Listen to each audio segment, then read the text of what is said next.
thank you. Haven't seen much kindness I told lately. you not to leave the camp. Couldn't take it anymore, okay? Let's get out of here.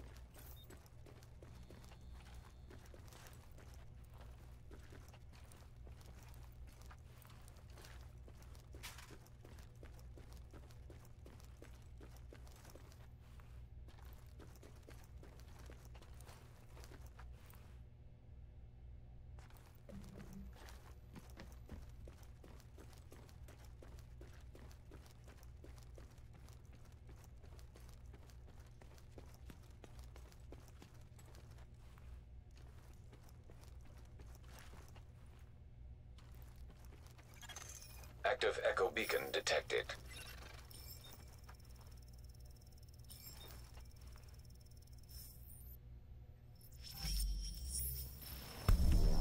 Well, here I am, Aaron Keener, the First Wave's prodigal son. Normally I'd do this face-to-face, but I'm not 100% sure which way you'll jump. You act one way when Ms. Lau is watching, and another way entirely when you're off the leash. That's an interesting contradiction. You see, I think that deep down, you get it. You know, the old rules, laws, governments, those things died on Black Friday. But the feral PMCs, the convicts, the ones smart enough and good enough to take what they need, they'll survive. Me? I'm gonna prosper.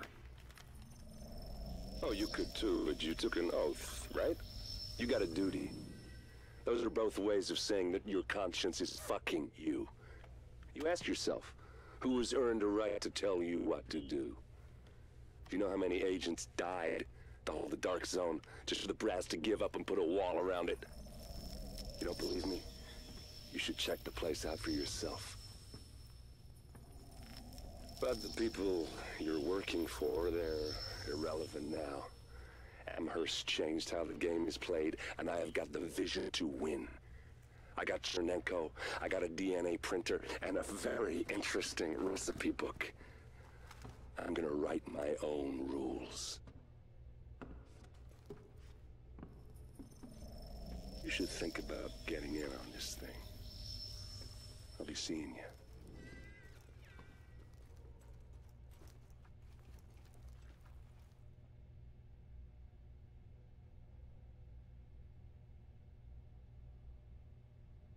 Agent, the information you found in that lab was the crown jewel. I think we can break this thing now. But we've got some more information. A voice from the grave. Listen to what Amherst has to say.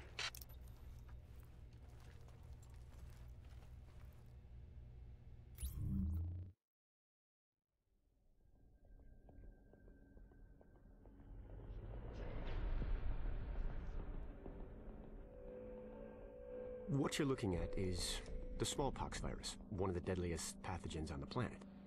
For centuries, it did a wonderful job of helping keep the human population in check.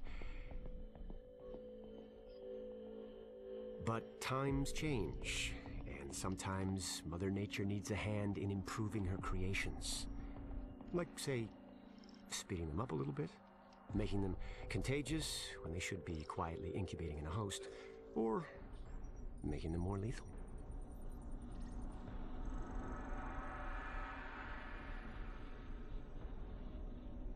I didn't come up with the approach on my own.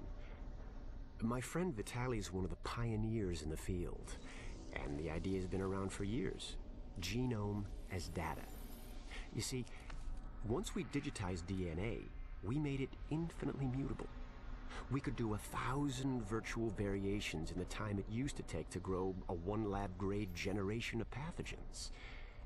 And we could pick the best, most lethal combinations and make them real. That's how you make a killer virus, you see. Mix in genetic code from other diseases, and you move the sliders all the way up on lethality and virulence. The goal was a 90% mortality rate. I'm not sure my green poison is going to quite hit that, but honestly, that's just details. As long as most of humanity goes, the Earth stands a fighting chance. Technically, technology is what's killing the planet. But that's not really the case. It's the greed that drives the technology. But a funny thing happened on the way to $100 genome maps and 3D printed plastic toys. Someone figured out those technologies could be repurposed, modified for the greater good. Me. Now, my virus is going to do what nature's always done. Decide who lives and who dies. And if nature decides I die, then I die. If nothing else, I'll have a lot of company. Natural selection at its finest, helped along by a little unnatural genetic manipulation. It's all data, really. Life's just a method of processing it. The same way I processed the smallpox genome on my laptop.